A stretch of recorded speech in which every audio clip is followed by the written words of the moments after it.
Om.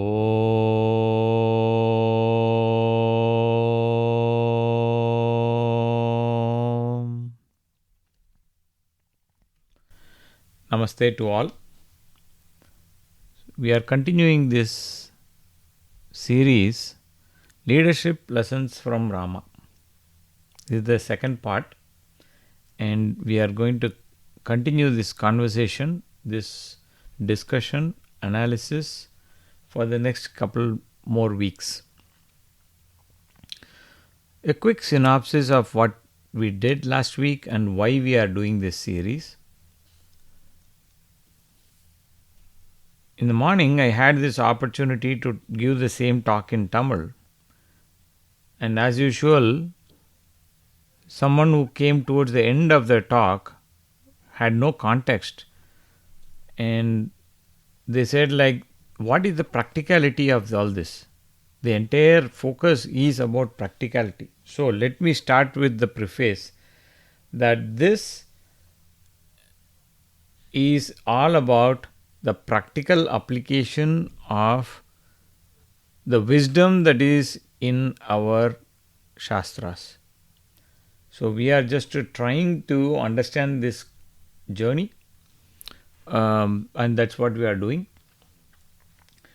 Instead of trying to look straight through the eyes of the Shastras, and because the Shastras tell Rama is Bhagavan, so all the people who have followed the great acharyas, great bhaktas, great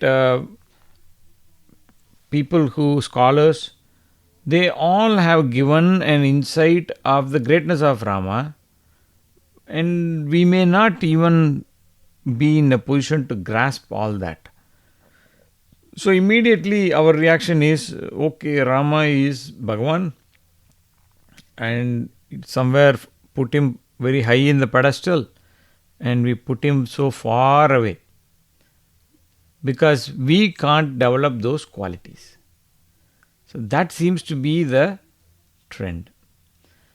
And if you look at the world, people are also having all sorts of new genres of books, coaching.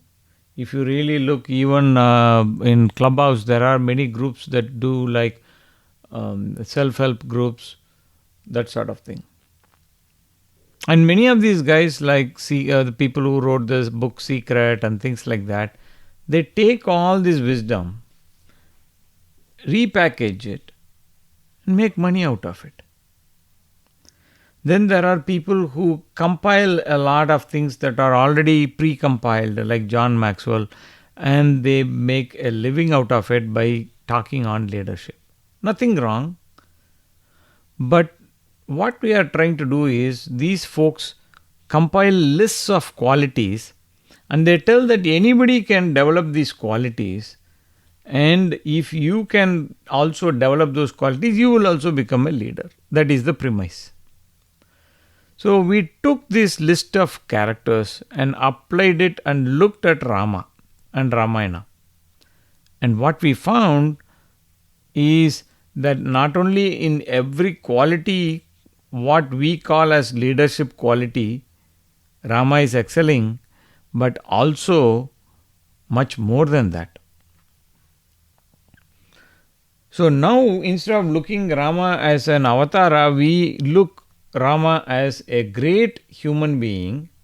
And the minute you look at Rama as a great human being, now you are looking with the lens of modern leadership qualities, which we all want to develop. And that is going to inspire us to look at Rama's qualities and Rama, and we want to develop those leadership qualities. So that is the premise of this talk series. So last week we saw some prominent qualities what we all want to develop. We all want to develop qualities like what? Likability. We saw that Rama is so likable that Shurpanaka with her cut nose, was bleeding nose, she was still singing the greatness of Rama. Even Rama's opponents, when Tara and Mandodari lost their spouses, they still adored and worshipped Rama because of his greatness. So, likability is one quality we saw. Then we also saw the organization ability, Rama's ability to organize things. How he had no people when he left Ayodhya except Lakshmana and Sita. But when he came back with so many Vanaras, the friendships of Guha, Sugriva, Vibhishana. So, and through them he made a lot of work also. His Avatara Prayojana also was achieved because of that. The next quality we saw was leaders lead by example. And we know that Rama is Maryada Purushottama. There is no doubt about that he is the standard, he is the bar we want to clear when it comes to leading by example. And then we spoke about time management. And in time management, we saw that how Rama was so focused on time, how timely he had to act on a lot of problems, because there is a ticking time bomb of Bharata. There is a situation that Sita is been missing and you don't know what happened, where she went, how things happened. So, time is of the essence, and that is an important quality for leadership. Then we also saw how appreciation and rewarding, though they are two different things, they could be related, but we saw them as two different ideas, and we saw that how Rama was so focused on rewarding the people depending on their nature of work. He loved to reward them. Now, let's continue the analysis today. One of the important qualities of leaders and leadership is forgiveness. Now, forgiveness is something which we spoke about in a separate lecture series, forgiveness using Mahabharata. Right? We saw that the central theme of Mahabharata, one of the central themes is forgiveness. But what happens if you want to be a leader? Look at it this way. If you are a political leader today, you have alignment with some parties. But if you are so unparliamentary like some of these people who abuse the last name or the father and things like that, tomorrow if you want to go and have an alignment, you cannot have, because you have created such a big barrier. Same thing with forgiveness in the opposite side. So if somebody is having a lot of grudge, obviously they cannot have a nice relationship in this scenario. So what we do, let's look at Rama and then bring it back to our life. See, Rama never had any grudge on anyone.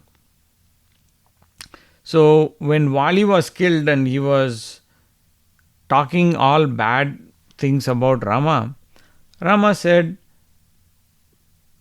let that fellow went out, and he patiently responded to every single allegation or accusation of Vali.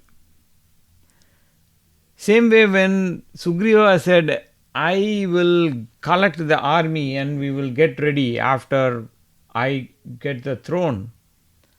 Our man is so busy, lost in entertainment and distracted that he has no sense of time.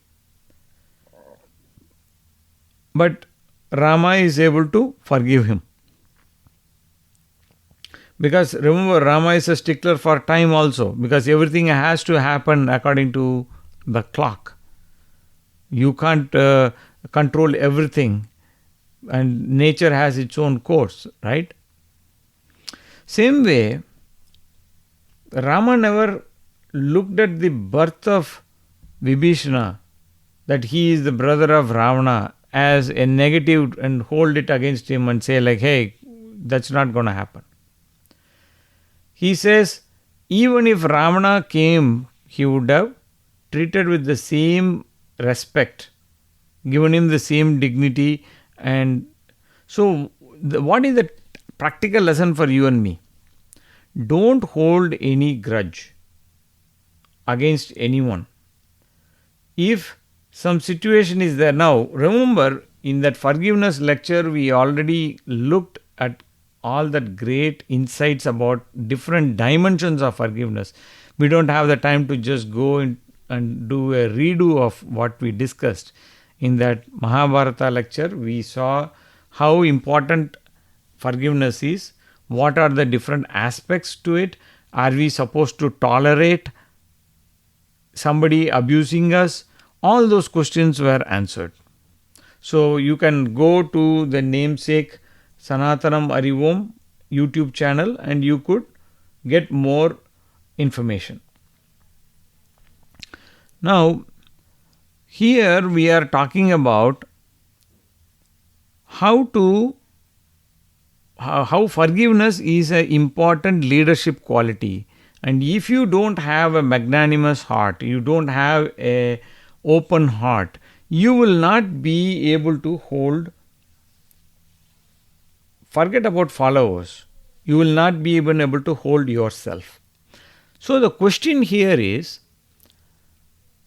let's again remind the people, when we are talking leadership, it is not the number of followers that matter. Even if there is no one, you can still have leadership quality. So someone was confused about that, so let me put that preface again. So if you are going to lead the country or a state or some office or as a company, it's very obvious, or military, it's very obvious you need the leadership qualities. But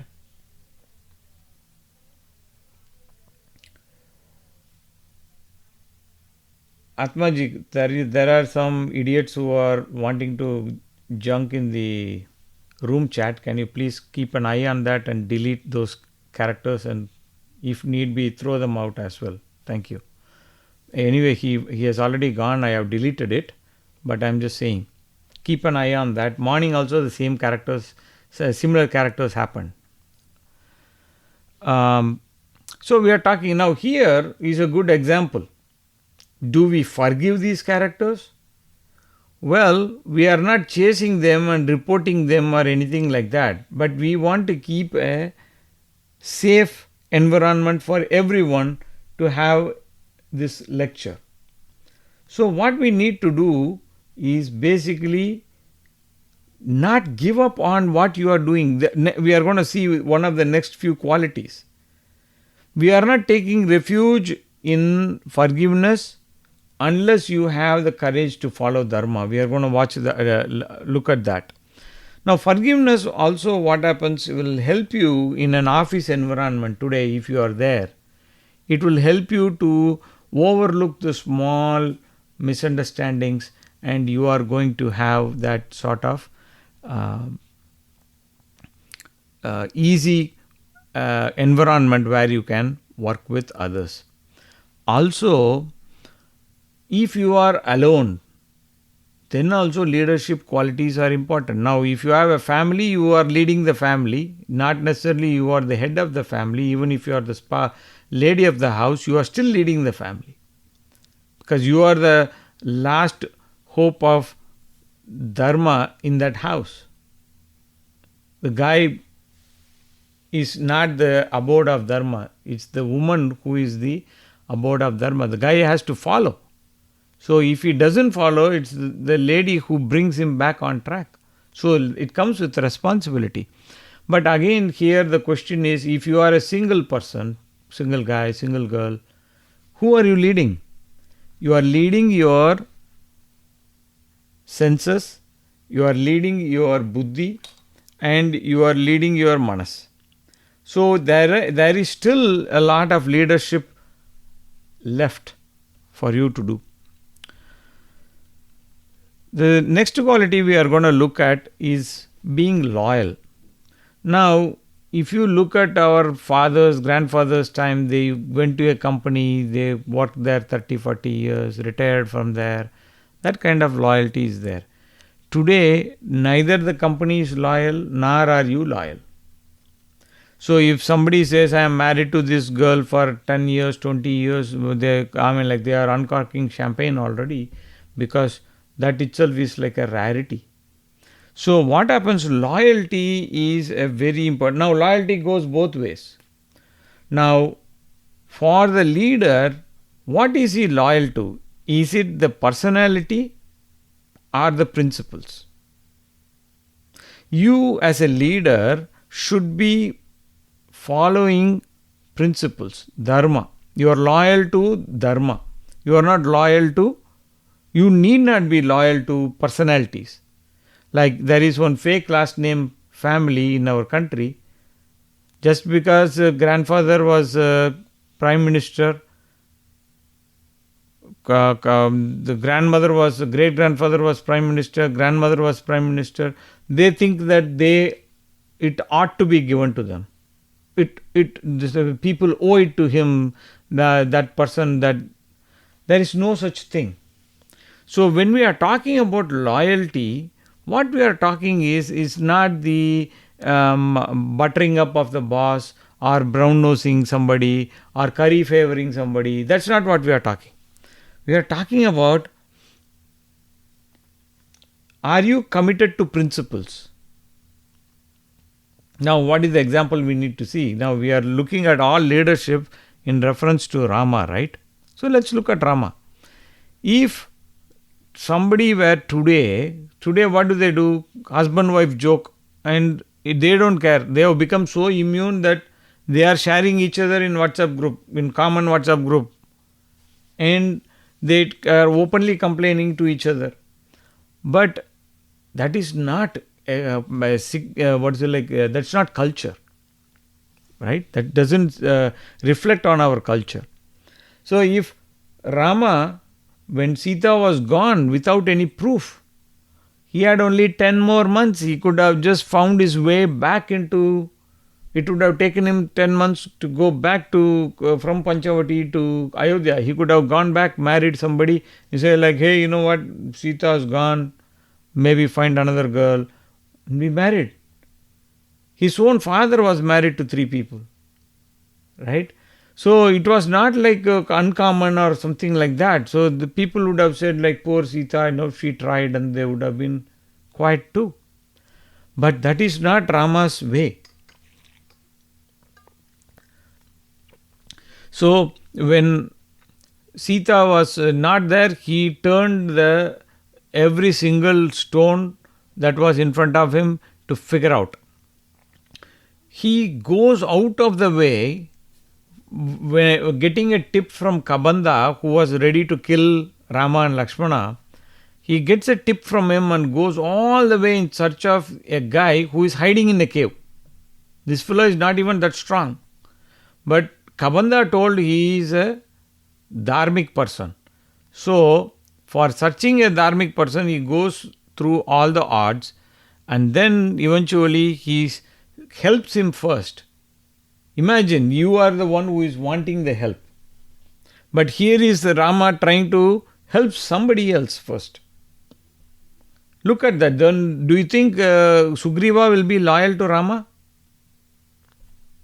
Except for that little small blip he had when he got too drawn by Kama. Right? So same thing, when Vibhishana says, hey, I am going to surrender, all the Vanaras except Hanuman say, let's kill this fellow. Let's not even let him land. Rama is saying, no way. This guy has risked his own life to leave his brother, all powerful brother, to come here, so we are going to be with him. So Rama is putting his entire weight. Same way when Lakshmana was unconscious, Rama says, forget about all this war. What is the point in winning kingdom, Sita, all these things without Lakshmana? He tells that 2 times when Lakshmana is unconscious. First time along with Rama and Lakshmana, both are bound by sarpas. At that time also. Second time when Lakshmana gets unconscious because he is hit by Meghanatha. At the time also.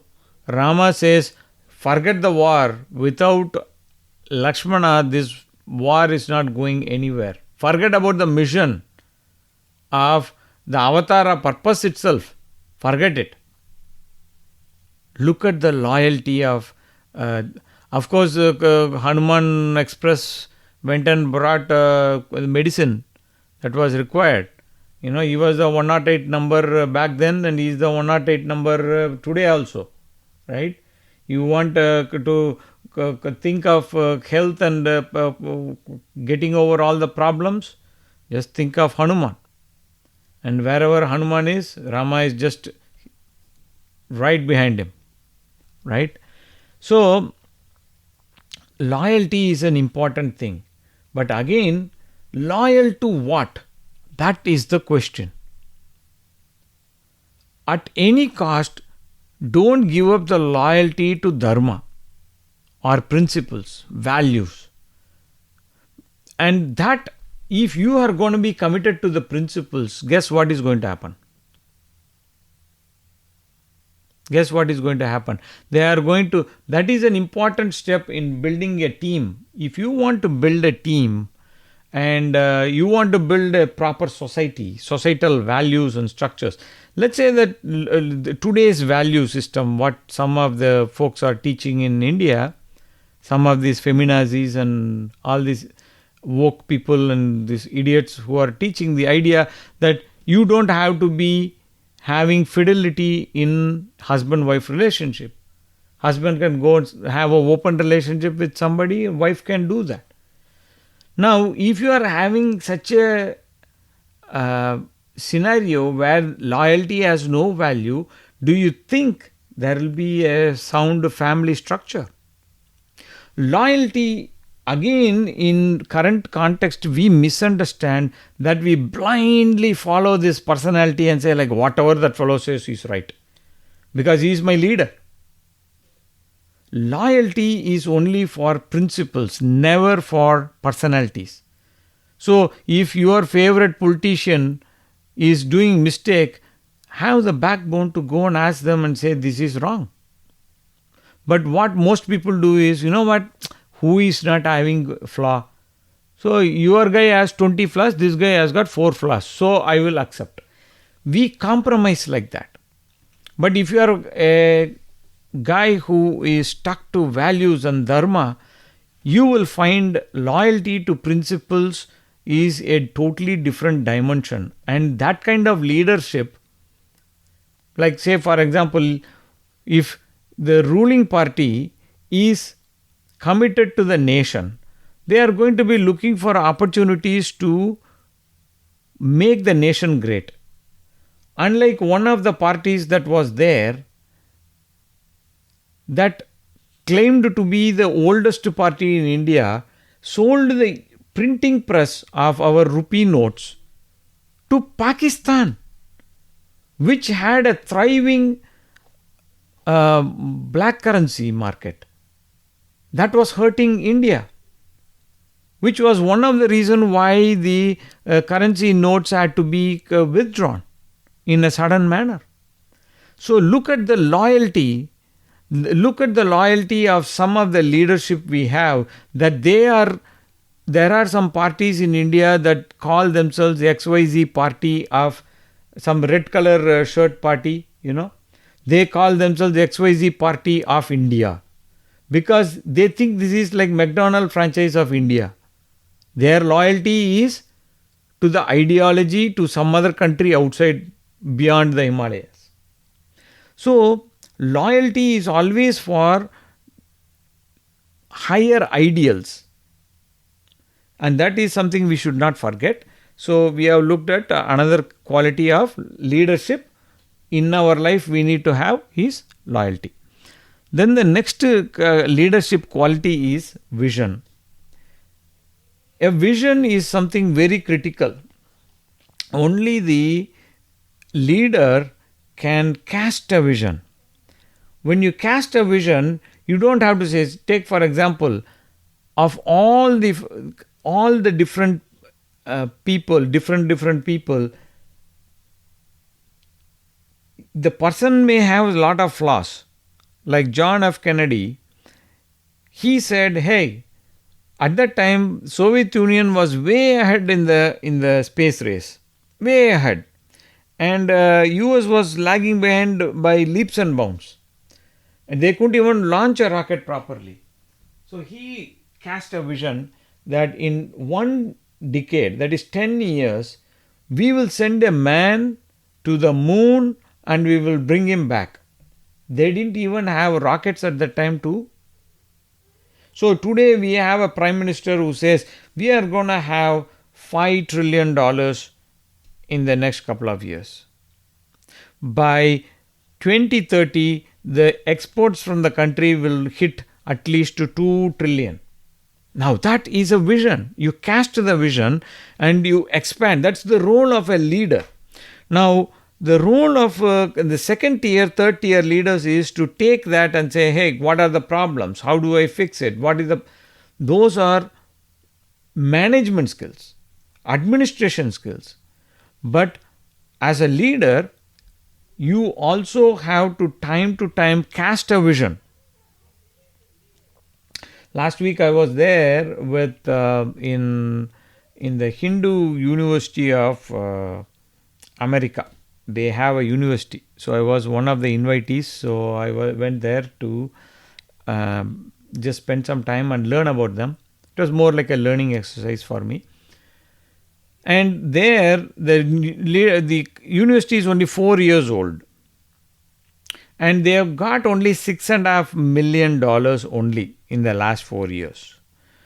Now, the president of the college came on the stage and he cast a vision. He said, in the next 5 years, we need to generate $150 million. What? How much amount of money is that? You know why he was so bold enough to cast the vision? Because he was ready to back it up with action, because part of the celebration that was going on, one of the philanthropists had given $1 million check. So that was part of the celebration that was going on. So a vision is something which you need to cast, whether it is for yourself, like, hey, I want to do exercise, I want to do, you set some goals, cast some vision, and then if you are a family lead, you need to say, hey, this is the goal we need to set. If you are not setting goals and vision, as if you don't have a vision statement and a vision for your family, then imagine you are just going floating downstream. What is the vision for your family? Then same way, what is the vision for in a company setup? You are going to ask, what is the vision?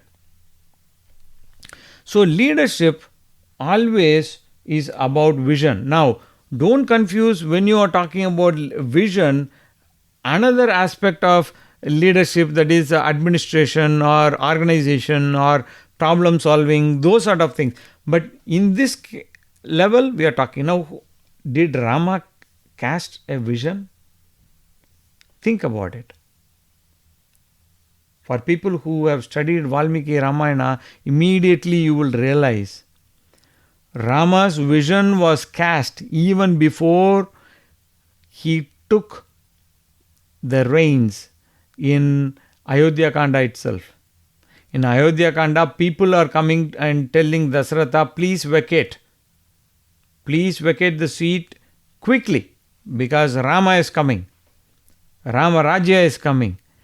Because you will see in Uttarakhanda that not only Rama raised everybody's standards, he cast the vision. And imagine everybody in Ayodhya, everybody in Ayodhya, including they say even animals and plants, they all got a entry to Vaikuntha. Now the plants and animals may be because of Rama's grace, but the people there, they had to also have a guna karma modification to match up to the vision of Rama, right? And Rama says, where did Rama's vision come from? It came from his Brahma Jnana. Of course, he was Paramatma himself, but he was connected to that Brahma Jnana. So, if you and I are also connected to Dharma, that Dharma will give you the vision and you can cast it. If your standards of Dharma are so high, you are going to cast a similar vision not only for yourself, for the masses, for your company, for your family, whatever you are leading. And casting this vision is an important work of a leader. Right? So, the vision will exert a pull on the people. But that vision can be cast only if, okay, I'll give you an example. You are in your room on the ground floor. What is that you can see maximum? If the windows are open, you can see what is happening outside. Your vision is limited by the walls. Now I put you on the roof of your house. You can see your neighbor's yard, maybe some one street away or something like that. That's it. But if I put you on a 20-story building or a 50-story building, you are going to see much broader distance. Now I put you on a hot air balloon. What happens? Not the Chinese balloon. The hot air balloon that goes up and you can see far and wide. Right? So what happens? Where do you get that uplift?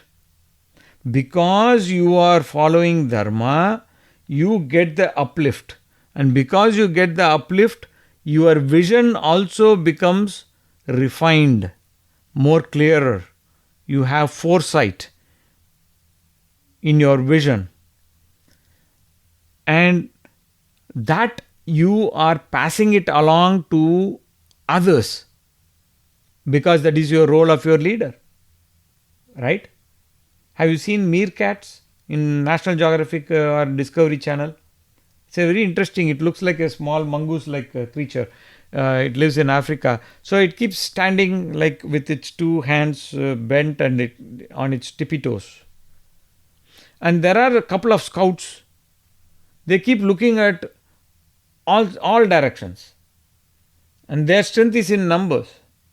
So they keep looking around. Are there any eagles or vultures or any other predators around? And if something comes, they give a warning and they just immediately go into the ground. So that vision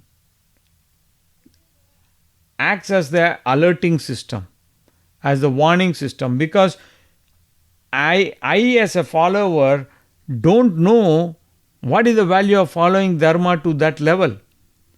So you, because you follow high ideals, because you are following Dharma, you are able to get a different level of vision and you are able to pass it on.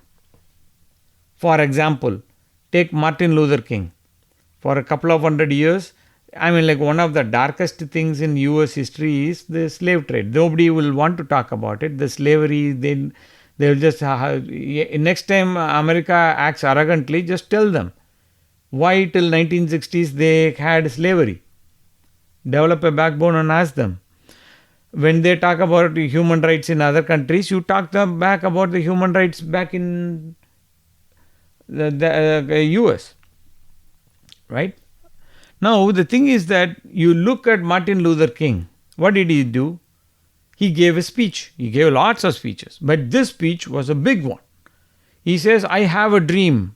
I have a dream to that all these slaves will be free, that there will be no more slavery. I have a dream. Now, if he was a person not rooted in principles, what will he say? I have a dream that we will fight and we will overthrow the white guys and we will take over the control and make them as slaves.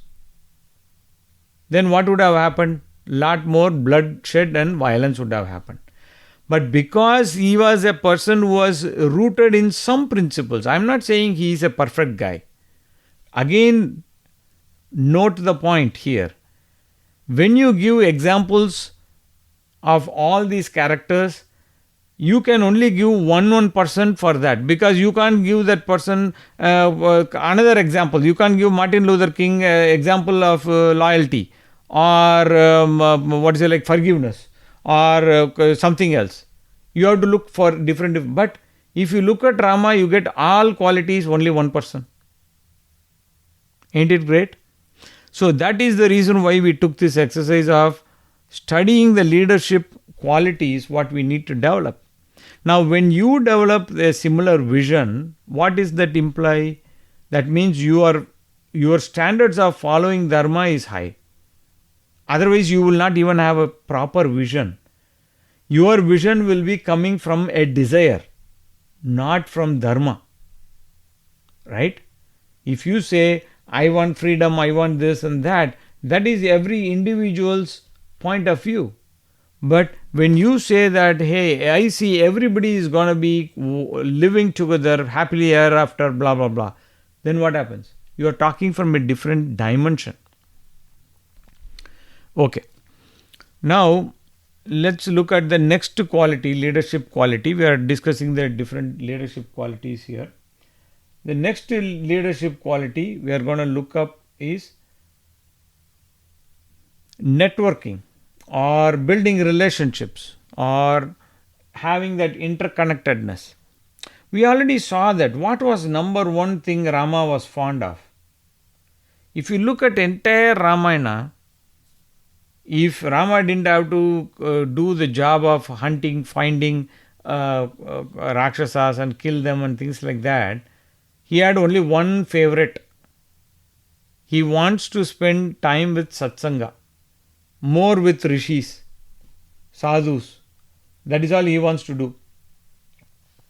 So what happened? When he found other extraordinary people like Guha, Sugriva, Vibhishana, they were all people who were rooted in dharma. So he said, anybody who is having an interest or affinity for dharma, I want him to be part of my circuit. What is so special about this satsanga? We have been traveling in this journey for more than a year and a half. Why do same people keep showing up every week for the weekly lectures? Pretty much. Of course, here and there, one or two new people come, and of the few who come, some will stick, some will create some problems, and some will disappear silently. Right? But why is there that stickability? Because dharma is the focus. Dharma is the focus. So same way, Rama wanted to build that network of friendship, of relationship. Right? He built relationship with even Jatayu, a bird. Right? So he was not averse to, there was no limitations in his mind. His only metric was, are they affiliated to dharma? If the answer is yes, then he wanted them to be in his orbit somewhere. Now, what happens in relationships? What is the most important thing? In a relationship, just take any relationship, two types of equations exist. One person or both persons are contributing to that. They are giving to that. There is a give equation and there is a take part of the equation. Now, if you are giving all the time and I am happily exploiting it and taking it all the time, how long do you think that kind of relationship will last? So, in a relationship, what happens? There is always give and take. The ratio may change. Did Rama first help Sugriva to get the kingdom? But because when he was down, and then when Rama was crumbling, Sugriva said, "Put my entire army at your service." And they gave their entire life. Why? What did the Vanaras have to do with Sita disappearing? Nothing. But they are ready to do that. So, in a relationship, the most important aspect to look for as a leader is what is that you are offering. Now, you also should be cognizant, is it a take, take, take equation? And that equation is going to be a toxic one. So, when you are going to have a network, like I was there a couple of days ago at a event, somebody had invited me. So, I was there, and there was this elderly lady. She should probably be, I don't know. She was much elderly to me. And then she and her husband was seated right next to me, and I am lost in my thoughts. And here this lady with a very infectious smile gives her hand and says, "Hey, my name is so and so." And we were just seated for the lecture for 1 hour. But here is a lady who wants to have, she is reaching across her husband to shake with a guy, hands with a guy. There is no connection with, no relationship. I am not even from the same race. I am not even from the same age class or the thought process or whatever, nothing. So you be the first one to reach out. That is the message. Same thing happened with Sugriva, we saw that. So Rama goes and does a service before Sugriva says, okay, I will also do that.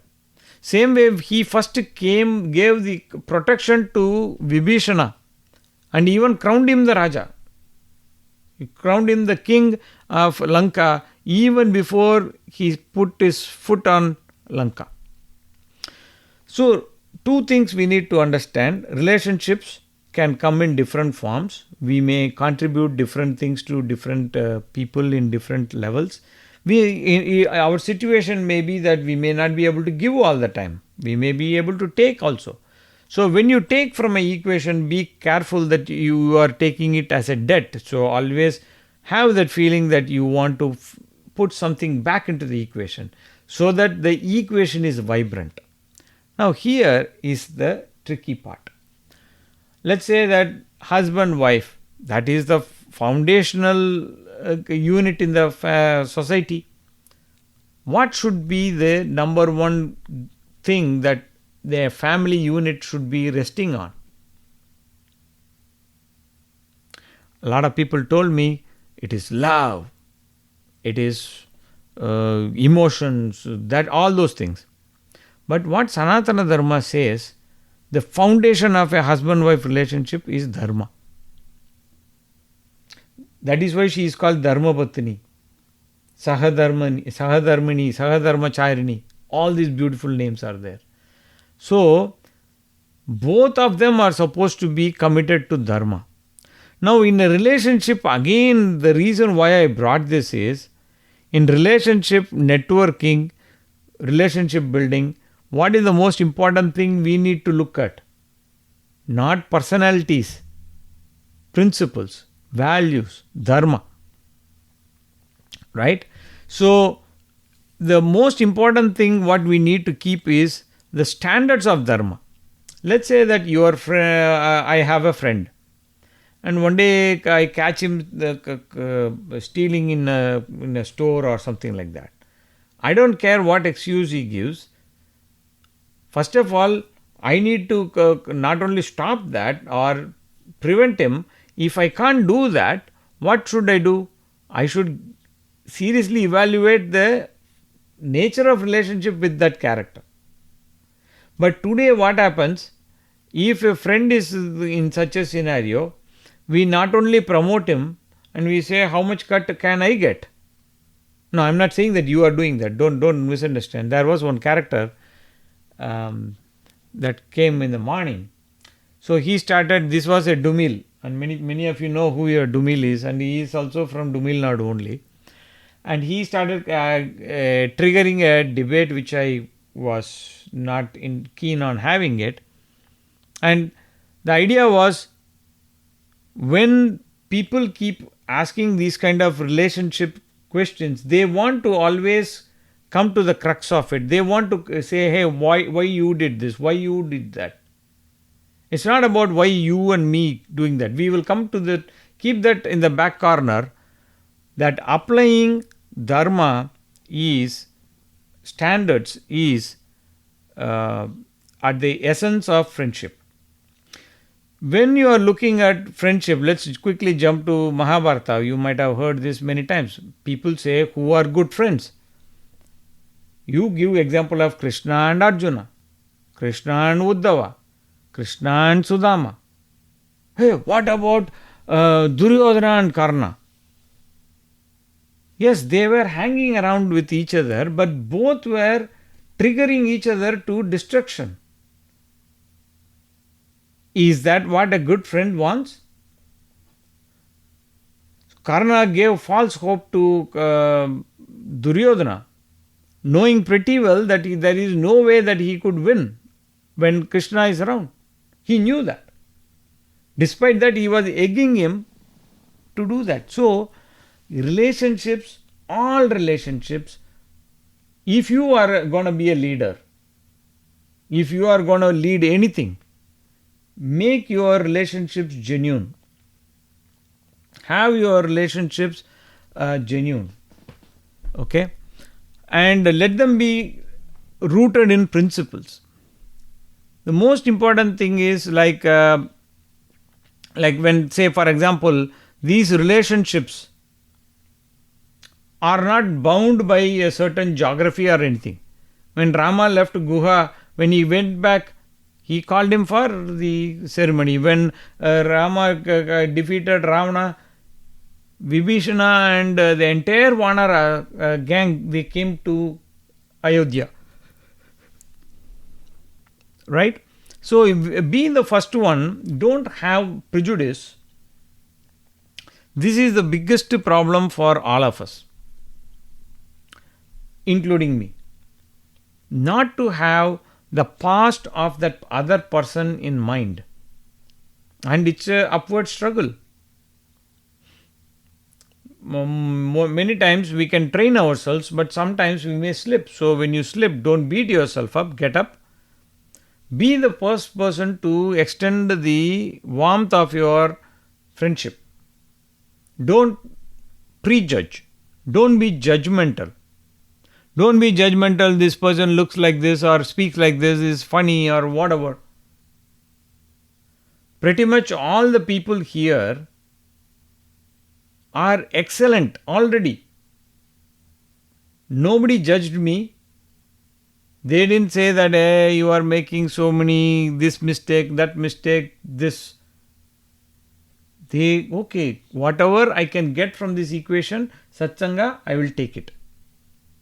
Same thing, the lesson for me is so many people, like we don't judge.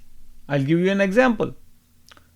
Rajji, who is in the audience here, he started on his own, purely on his own. He may be inspired, but purely on his own, he started some satsanga, gathering people, having people revive some of the cultural values, like singing. He had a 6th grade child yesterday in one of the events to talk about, she gave a pravachana on Rama. And all this he organized. How would I get the friendship of such people if I were to judge, oh, this is an old man, this is what is it, like a male, female, rich, poor, whatever barriers we have, right? Oh, he has been coming for 1 year. What do these people do? No, you don't have that, and it is very easy to practice this non-judgment with people who are far. But as the people get nearer, as the in terms of relationship, we tend to judge them more. Let's say, for example, our spouses get to feel the heat of all the judgment. Our children get that judgment. Our subordinates get that judgment. If you are a manager kind of thing in the job. So, but if somebody remote in some Africa or something, oh, poor guy, man, we tend to brush it aside. So, that is again a quality of a leader.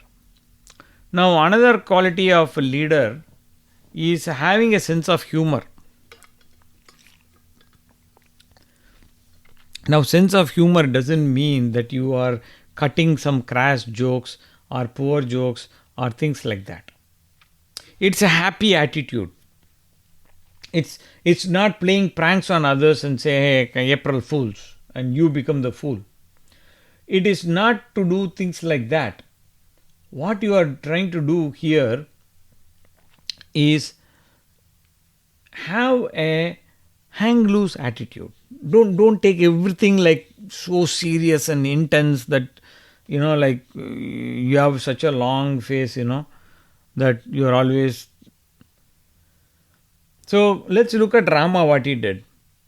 Is there an instance of humor in Ramayana? Yes. This is a place where Valmiki himself is so happy. If you look at the place where Valmiki introduces Shurpanaka, she comes, everything they are comparing Rama and Shurpanaka, Valmiki himself is so happy.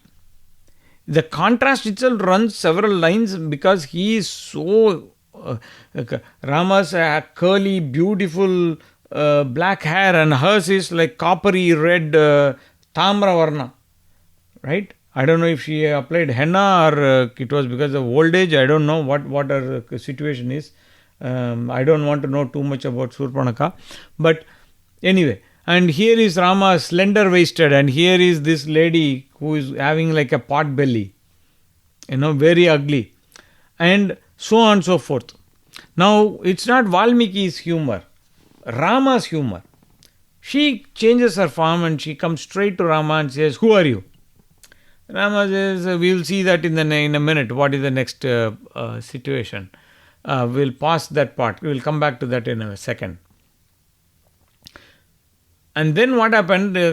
She says, Rama, marry me. Are you just met me now only? Rama says, look, I am already married. This girl who is standing here, Sita, she is my wife. Sorry, I can't marry you. That fellow over there, he didn't say he is not married. He uses the word, he is without his wife. Because that is a fact, right? Rama didn't tell a lie. So this lady goes to Lakshmana. Lakshmana is, he is an interesting character. He is so dharmic, he is such a, what is the first thing you remember about Lakshmana? Short-tempered, right? Like he is Adishesha Avatara. What do you expect? He is like short to... But he is also a very shy character when he is around women. So when Rama sent Lakshmana to warn Sugriva was busy, he was drunk and he was having all fun and frolic. So to escape, they sent Tara, and you should see the Vali's description. Lakshmana is like so shy. Imagine if he had a dozen mother-in-laws. Let's say that you are a newly married, I'm telling normal traditionally. Today, we are living in a different world with different value system. But traditionally, if there is a mother, let's say that instead of having one mother-in-law, you have a dozen mother-in-law and you happen to be there. alone. Maybe you are looking for your wife or something and you stumbled upon a room where, and you can't escape also. You are like caught. You are dancing, you are wriggling in. So that is the level of our Lakshmana. Now, when Shurpanakha came, hey, marry me, he's like, oh my God, what is this Rama again putting me in danger with women only? That's my weak area, right? So he is very smart though. He said, look, I am a dasa to Rama. That means I am a servant to Rama. Whatever, look, who built this Parnashala, who brings all the work, I only do that. Now, if you marry me, you will have to become a servant for me.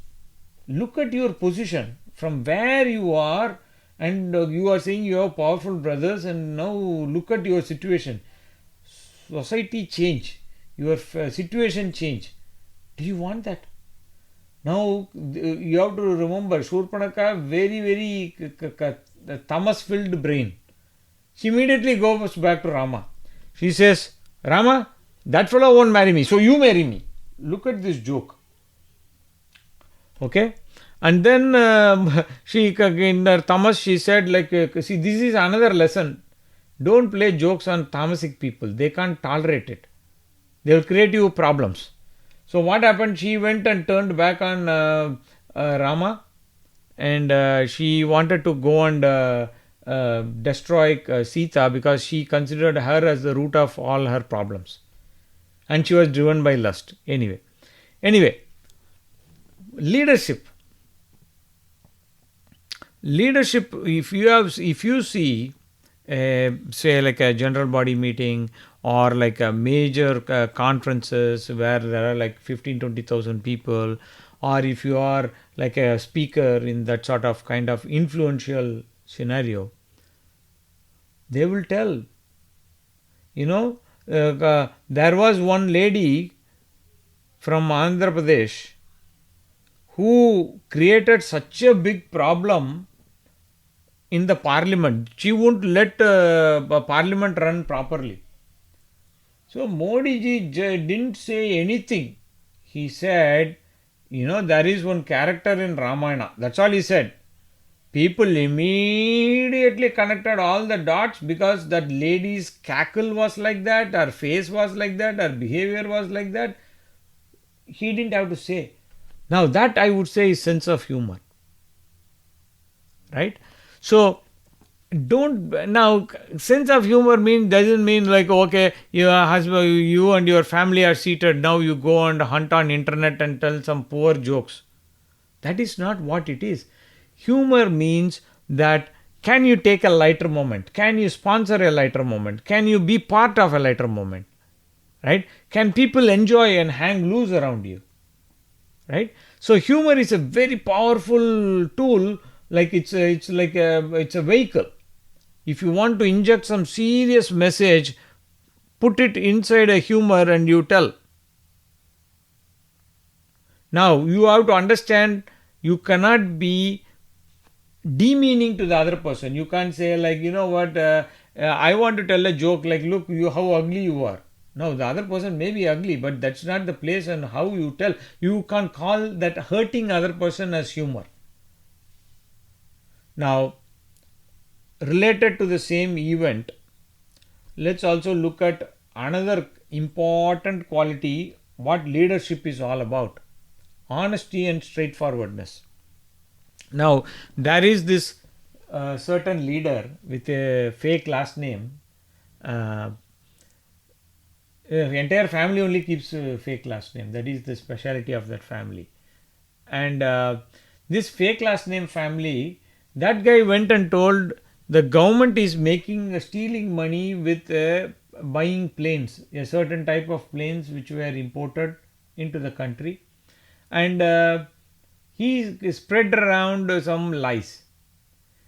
So the matter went to the court. Court said, stop telling lies. This is either prove it or stop telling lies. Right? Honesty. What is the level of honesty you have? Like I said, This is called arjavam, straightforwardness. Now, I was telling you about Shurpanaka's story, right? Minutes before Shurpanaka comes and asks Rama, first thing she comes and asks Rama is, "Hey, who are you?" Rama told, "Hey, there was one Raja who didn't have any children. He did one yaga. And in the yaga, there was one payasam they gave, and then they shared it. Out of the payasam, three women got children. That Rama is me. Out of another mother came, that is Lakshmana." And he gives this entire Jataka to them. Now, how can you do this? Only when you have strength. Only when you have strength. Right? Now, I am not asking you to reveal all your cards and call that as a. Who should you reveal to? Let's say that Mohammad Ghazni, Mohammad Ghori are attacking India, and then you say, like, hey, here are all the installations, here are all the. You can't be doing that. You have to use common sense. But Rama, I told you, he is not 100 out of 100. He is a million out of 100. So, he did exactly what I just told you. When Shuka and Sarana come, we will see that two spies came. He said, hey, show them, give them a tour, privileged tour, tell all the command, wing formation, commanders and things like that, what strength we have, tell them. Right? So, it is something that straightforwardness, that is a reflection of good character, and good character is the foundation of being a good leader. Now, Hitler was also a leader. Now, that's why I say, wasn't Hitler a good leader? As long as he lasted. Wasn't Churchill a good commander? Yeah. But he also caused the Bengal famine, which we don't want to talk. Millions of people were killed. He probably killed more people wantedly than even Hitler. But we are idiots. That is why we should not allow this free trade agreement with Britain. We don't want to throw them the lifeline. Let them sink. Let their karma catch up with them. Anyway, honesty has to be the foundation of all, the entire leadership process. Right? Now we are discussing, there are a few more I want to discuss today. Let's move forward. I know that we are past our time, but we need to complete this today. The next leadership quality is courage. Now, you and I know that. Look at 1967 war, 1962 war for that matter. We didn't even have weapons. 1967 we still didn't have weapons, but we taught the Chinese what is courage. We didn't have proper techniques and technology. 1971 Pakistan war, when Bangladesh was formed, 91,000 people surrendered. Imagine, they could have fought. See, that is the reason why you get the courage. That is the question we need to ponder. See, when West and all these Western people, the scholars and all those people think about a quality like a leadership quality like courage, they say courage is something, courage is not absence of fear. It is despite fear you do this action. Some cliché dialogue they say and they go off. They don't understand themselves. They don't even follow that most times. But then that is the quality of you becoming a coach. You don't have to follow. You just tell others to follow. That's what they think. So what happens? We are talking about courage as a key leadership quality. Now, when you are looking at courage, the important thing to observe in our life is, where is this courage coming from? Let's talk about that. Courage comes when you are rooted in dharma. Courage means the ability to follow dharma at all costs. You are not afraid because you know dharmo rakshati rakshitaha. You know that. You are not afraid. Even if your head is cut off, where do you think our Kshatriyas, if you look at the stories of our kings, the Western stories of kings, Alexander, this, that, all these great guys who came, Mongols and whatnot, it was on brute sheer power. But if you want to see valor, the full story of Purushottama is not told today. We know only the Greek accounts. If we dig deeper, I can guarantee you that the real story was either a stalemate or Alexander wanted to escape and say, okay, I am going south. No Raja would, and that too Alexander, who has conquered all the way from Greece, Egypt, Babylon to Persia to everywhere, suddenly has a change of heart and says, oh, I will give you back your kingdom. So, you will see valor. That valor comes when you are rooted in dharma.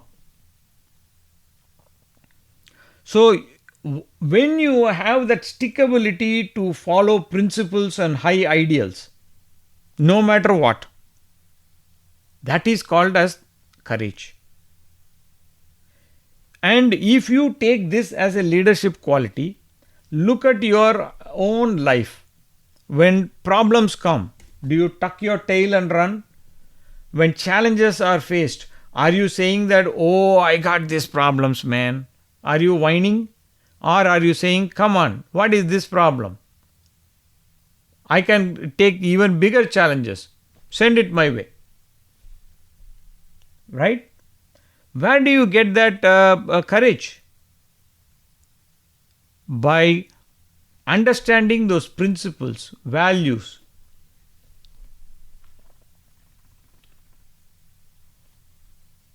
So, the example we are going to look from Ramayana, was Rama courageous? Was he displaying the tremendous courage at all times? When for 25 years he was raised, hey, this baby, this child, this prince, next Raja, next Raja, next Raja. He goes at 4 o'clock in the morning, Brahma Muhurta, before Brahma Muhurta, he sees a devastated, crumbled Dasharatha with a broken promise, and he says, don't worry, I'll go. When you are committed to principles, you are not going to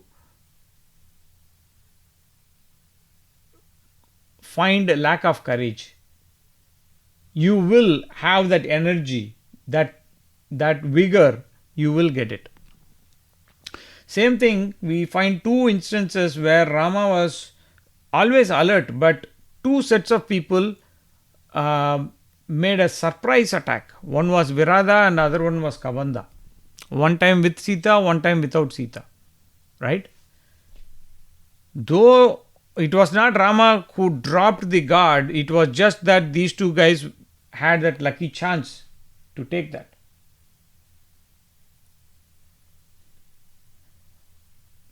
Shashwat, we have some characters who don't even understand what we are talking. Can you please delete those comments and show our guest outside? Thank you.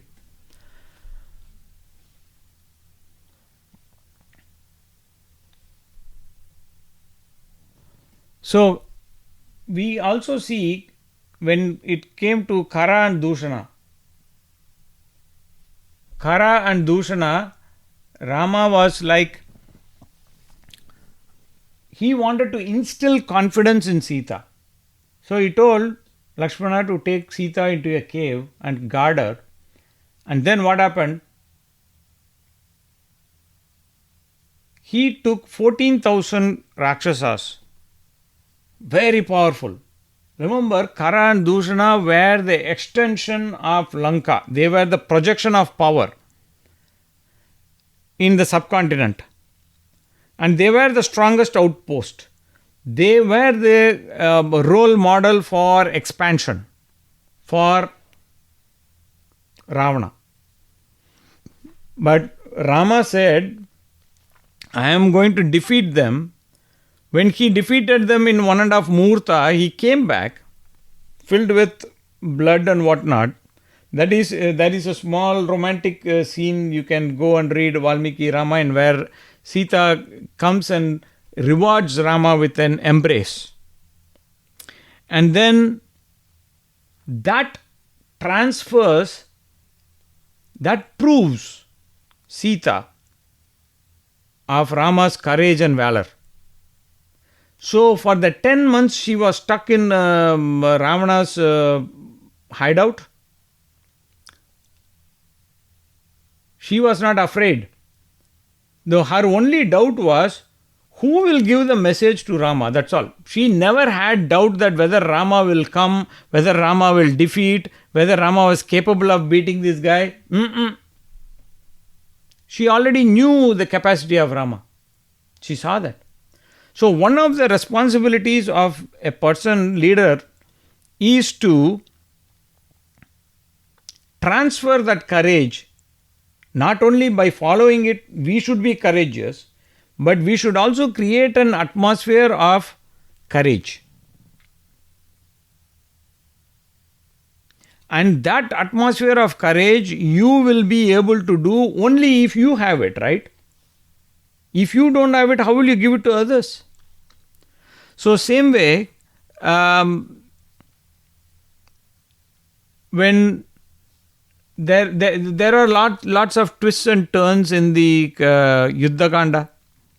You can see that there are places where Rama is also, Rama is not shaken, but Rama is feeling like, oh my God, this is the Rama first day with Ravana. He sends him back to the palace, forgiving him and saying, go and recharge and come back. But as he keeps digging into the Moola Bala Sainya of Ravana, and Ravana's strength is coming up to the top, even Rama takes a break. How? You see Aditya Hridayam, Rama doesn't need it. Understand, Rama is setting an example for you and me what we should do. Ramayana is not about Rama. Rama is an avatara Purusha. But you and I need to do what? Why do you have Aditya Hridayam? Just like you have Gita in Mahabharata, same way you have Aditya Hridayam in the middle of the Yuddha Kanda, in the middle of the fight. Ravana is rendered unconscious. His charioteer takes him to the side, and by the time he gets up, he gets angry and he comes back to the battle. Agastya Maharishi comes and he gives him the knowledge about Aditya Hridayam. He gives him the sloka and he tells how you should elevate. Now, what is Aditya Hridayam all about? Realigning your thoughts to the Supreme. So, when you are aligned your thoughts to the Parabrahman, when your thoughts are aligned to Dharma, which are not two different things, one is Saguna Rupa, one is Nirguna Rupa, that's all. So, what happens? You will get courage. How did Rama get the courage? The same way you and I will get courage by following Dharma. The next one is, we have two more things. I know that we have a long talk. We are talking about leadership qualities, how to apply in our life. And we are looking at Rama as the guidance and as the guideline and as the lens. So, respecting enemies and following the proper protocol. I gave the example that when Pakistan infamously surrendered 91,000 people, imagine if they could have fought, they could have easily held on for at least few more days. At least that bad name would not be there. But that is what happens when you are valuing your life more than the values of protecting the nation. So that is what Pakistan is a good example of how not to be in every single aspect. So here, when you are, we don't have mortal enemies, we are not picking fight or whatever. But when we have, even in our family politics, we may have some not so preferred people in the circle, or we may have some people with a different political taste or whatever. We should always be respectful. I don't know how many times you might have heard of one great scholar in this audience, Bharata, right? He always wants to say, like, let's not be judgmental of other people. They are at their level, you are at your level, and you also have a long way to go, they also have a long way to go. So why do you bother about judging? Whether it is the philosophy they follow, whether it is the politics, whether it is likes and dislikes, whatever the thing is. So respecting the other people is, now, did Rama do that? Yes. Remember Kabanda, the Asura who caught hold of Rama to eat Rama and Lakshmana? He says, when Rama and Lakshmana chopped their both his hands, then what happens? He tells Rama, Rama, you know what you need to do? Light up dig a big pit, push me in that, build a huge fire in that, and then I will come and help you. Are? How can you can't help me when you are alive? When you are dead, how will you come back and help me? But Rama listens to rationality, the voice of Dharma, and he says, okay, I understand. I will follow, because such a person with so much power cannot be so reckless in telling lies. Even in the deathbed also, you know what, I want to play April's Fools on Rama, that I will tell you, Rama, you burn me and then I will disappear. What kind of sadist would that be? Today we find those kind of characters. That's a different thing, right? So same way, when Karadushna, he fought, and before that Kabanda was the one who gave the information about Sugriva. Kabanda already told Sugriva is a Dharmatma. Rama needs to align with him. So when Rama went, he said, by the way, you get your fine directions from Shabari in Pampasaras. So Rama goes there, and you know the story. When same way, Kara and Dushana, right? Rama could have asked Lakshmana to also join the battle. But he thought, for swatting these few mosquitoes, why bring the whole firepower, right? So you use only, even for Vali, he uses a low grade arrow. Remember, the same arrows which he used on Vali, he uses on Kumbhakarna. It has no effect on him. So if Rama had used, instead of hitting his chest, if he had hit him in some other place with that arrow, nothing would have happened. So Rama deliberately chose to use a low grade arrow at Vali, so that he gives him ample time, so that he can clear his doubts, vent out his anger, and when he dies, he can die. So he gives that respect to the opponent. Same way, when Shuka and Sarana, I told you earlier itself, I will tell about this. There are two spies. One spy was called Shuka. He comes like a bird. And then the first time he goes back with the report after being sent alive by Rama. Second time Ravana says, you better go with more. And Sarana also joins. And then both time Vibhishna catches them and takes them to Rama and says, hey, can we execute these people? He said, no, why kill these people? These are simple spies, like a low grade ambassador you can take. So he elevates them to the level of ambassador, and he gives that diplomatic protection. And then he says, hey, give them a special tour of all our facilities. Who has what power? Who is leading which command division? Tell them everything. He didn't tell which angle who is going to be deployed, but he told. So he respected everyone. And same way when Vibhishana comes and surrenders, that Saranagati Dharma was highest. Same way when Kakasura attacked Ma Sita, he takes a blade of grass and sends it against this fellow who flies everywhere. Remember, Kakasura is Indra's son, Jayanta. Birth has no value here. It's only the karma. You may be born in any family. It doesn't matter. Rama shook hands with Vibhishana, who was born to an Asura woman. No problem. He hugged Guha and made him his brother. Same thing, he took Sugriva as his brother. So Bhartas know, but here your actions speak. So Kakasura, when he surrenders at the feet of Ma Sita again, right? That's when he forgives and he says, go. So same thing, he even for following protocol, when sending Ravana after the first day of battle, sending Angada as an official messenger, Hanuman went as an impromptu ambassador, right? So he wanted to give an official chance. So he catches hold of Angada and he says, hey, do this. So doing the right thing at right times is very important for a leader.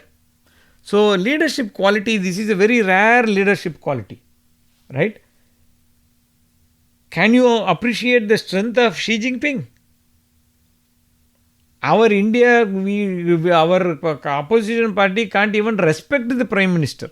Forget about it. So it's such a real, and these people are not going to be fit to be leaders. You look at some countries, they'll put aside the country politics, they'll put only the country first. And when they talk to the outside world, they will say, hey, these are internal politics, don't come interfere. But here we have a diaper man, 50-year-old diaper man who goes to, every year goes abroad and he starts whining and says, please come and interfere in India. So this is the exact opposite of what Rama. And now those jokers are now playing Rama songs for promoting Twitter. Look at the joke. So look at the leadership. Now what happens when you start, now that is the difference between a politician, cheap politician and a great statesman. Right? So when you start respecting the possibilities, the enemy, their strengths and what they have and things like that, you will open doors of possibilities.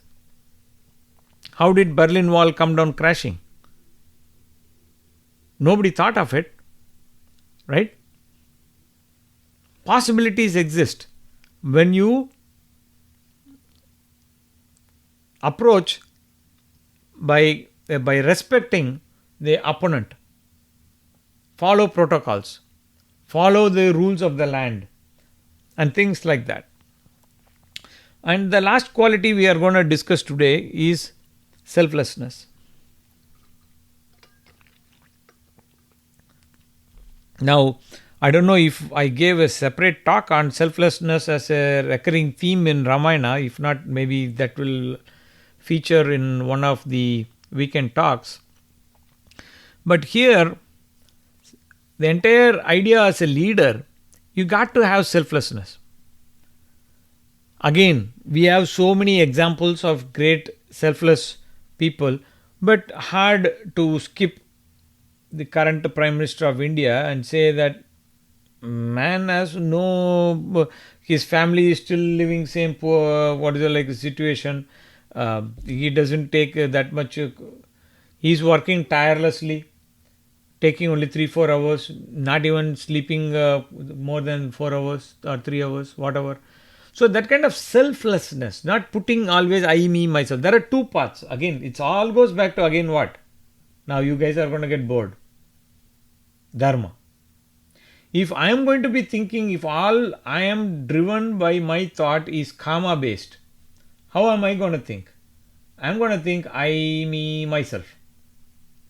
And the minute I say I, me, myself, the thoughts and everything warp around itself, and it starts spiraling around that small central point, and it starts accumulating more and more darker hues. The minute you start opening up and opening your heart, opening your mind, and broadening your thought process, you are going on the path of Dharma. So, selflessness is something which we all need to focus on. Let's first look at Rama as in a couple of examples. When Dasaratha ran into the problem, Rama could have told, hey, that's father's problem, right? Why I should give up my kingdom? Dasaratha was telling to, I think, Kaikeyi, to Kausalya, telling that this boy is too good. He should put me in jail and take over this kingdom. But he won't do that. Right? So the idea is like he is valuing, same thing. He puts Sita above him and he says, Sita, you can't come. Sita's first word was, my father got cheated. She started hurling all big missiles at Rama, telling that how do you take my right to do my dharma? That is Sita's line of attack. But Rama is compassionate to Sita and says, no, no, no. Same thing with Lakshmana. Right? He tells Lakshmana, you stay. Once they go to the river side of Guha's side, that time also he says, hey, now is the time. One day was enough, you go back. Lakshmana was pissed off. But Rama just wanted to be compassionate. He was not checking. That is what he wanted to do. That is what. And look at the same Rama didn't instruct Lakshmana, hey, go and bring your wife also. See? Rama went and told Kausalya, you have to stay with your husband. He bent the argument and accepted what Sita was. But he didn't instruct Lakshmana, and Lakshmana didn't instruct his wife Urmila to say, hey, you also come with me. That is that latitude you bring with compassion. That's the Dharma's latitude. Now, did Urmila follow Dharma? Yes. She followed Dharma to what was told to her. Right? There are different levels and gradations of Dharma. Dharma is not a monochromatic, single pointed, one point on or off. No. It's a huge spectrum. So, same thing with Agni Pariksha, right? A lot of, just now this character came, Vali Vadam. Rama again made the selfless sacrifice that it was not about him. He is even today being the ridicule of these idiots who have never cracked open Ramayana. The guy, when such people make some comments, request to the mods is just look at their profile, there will be ample trail of what they leave behind, the stench they leave behind. So, here Rama does this Sita's Agni Pariksha. We will take this as a very detailed topic some other time. But again, Rama was faced with the time bomb of recovering Bharata. Now, when he wanted to protect Bharata, he also wanted to protect Kaikeyi and also Dasaratha. From what? From bad judgment. Because Dasaratha told, I am giving up Kaikeyi and Bharata forever. And he went to Swarga because he is son of Rama, father of Rama, so he went to Swarga. But that darkness in his heart is completely there. So Rama was selfless that he knew Sita is going to play the tune. She is not going to hold the grudge. She is not to hold that negativity. He knows her in and out. What do you think for 13 years this divine couple were sitting and plotting? So they knew in themselves inside out. So they were subjecting themselves to the problem that Brahmadi Devatas had to come to solve this problem for what? For Bharata, Kaikeyi and Dasarata. That is the real secret of Sita's Agni Pariksha. So selflessness is a central idea of leadership, and if you want to expand your consciousness, you have to exude and exhibit selflessness. It is very important. That also, if you are going to deny yourself, that means that you are also going to be, when you are bringing the quality of Dhamma. A couple of days ago in a Q&A session, we were talking about Dhamma and the importance of it, what Bhishma was talking, right? So when you are denying yourself, I don't need this, I'll give it away to somebody, what you are doing is you are practicing Dhamma. When you are practicing Dhamma, on that foundation you are developing selflessness, and you are breaking down the walls of ahankara, mamakara, and you are broadening your consciousness. And when you do that, the next steps that are there, a couple more steps are there. One is you stop chasing a karma because it is giving you a certain karma phala. You start doing that because it is dharma. This you will get it in Gita. You will appreciate Ramayana only when you study Gita. If you read Ramayana without Gita, you will not even get the insight. You go straight to the 18th chapter. Is Tyaga better or Sannyasa better? What is Tyaga? What is Sannyasa? That is the question of Arjuna. Now, take this selflessness, which is rooted in Dhamma, and then it will lead you to practicing karma phala, karma yoga. And because you are breaking the confines of ahankara, mamakara, what is the next thing? Your next step that you are going to put your foot on is Tyaga. And then you are going to go to eventually sannyasa. Sannyasa doesn't mean you go, wear an orange robe and hold a stick or something like that, run away from family. No. Sannyasa in attitude. So the entire, what we did was, we did a small exercise. Now this is only the part 2. We have a couple more parts left in this series. What we did was, we made a list of all these great qualities of Rama leadership. If you go to self-help book, you will find different characters. Oh, non-violence, this person did. Oh, this person did leadership, this person did that. So you have so many leadership qualities. Not one person has even 2, unfortunately. And they somehow do a song and dance by joining couple of them, and these pastors sell them in churches like, Jesus had this quality and that quality kind of thing. But you take all these qualities and put it on Ramayana. Now, we are limiting our thought to only Rama.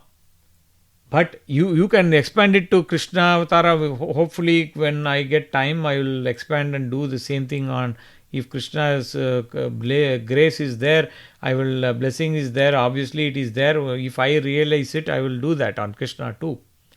But here, what we are doing is, we are focusing only on Rama. We are extracting that leadership qualities. Most importantly, we are turning the attention to our life, and we are applying it in our life. So entire Ramayana becomes now our ayana, our path. So if Rama went on the path of Dharma, and he went to where? Vaikuntha. So if you and I change our gunas, elevate our gunas, reorient our thought process, and we follow the path of Dharma by developing these leadership qualities, what is going to happen? Where is our ayana going to, our path going to end? It is also going to result in the same place only.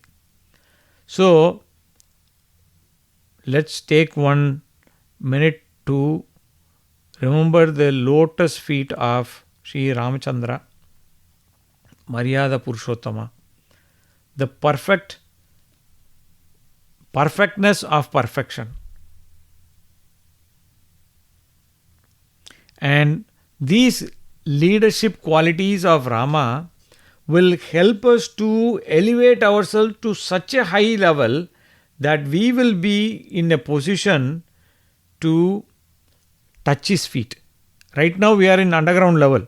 Imagine Rama's foot is at ground level. Now we are in Atala Patala.